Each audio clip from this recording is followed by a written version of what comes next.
Delta's mission is to connect people and build bridges between communities around the globe.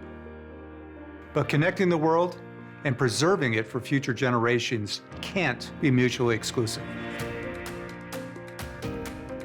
Which is why we became the first and only airline to voluntarily cap our emissions at 2012 levels. And in February 2020, we went further by committing to become the world's first carbon-neutral airline on a global basis. But to impact climate change, we must reimagine flight. And the first step in our commitment toward becoming carbon neutral is combining immediate actions with long-term investments to protect the future of our planet. This is the greatest challenge of our lifetime for both our industry and our world. It's why we wanted to take a moment to connect with you and share our path forward towards zero-impact aviation and find opportunities for us to build a better future for generations to come. Because you shouldn't have to choose between seeing the world and saving the world. In February 2020, Delta committed to becoming a carbon-neutral airline. To do this, we have to find ways to address all the CO2 emissions from our business, from the flying of our planes to the powering of our buildings.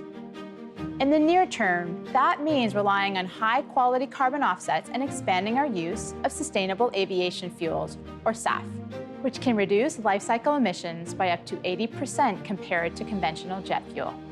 The aviation industry is just starting this journey, and there is a lot of work to do. Take SAF, for example. The market is so underdeveloped that as of today, all the SAF produced last year would only power Delta's fleet for one single day. Our industry needs a new path forward. It needs investment in innovation and addressing the impact aviation has on the environment.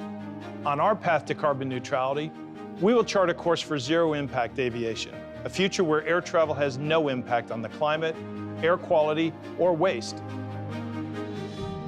But the effects of climate change are being felt right now. We must balance near-term solutions, like carbon offsets or SAF, with investments in long-term solutions, so that we are immediately tackling our impact today rather than waiting.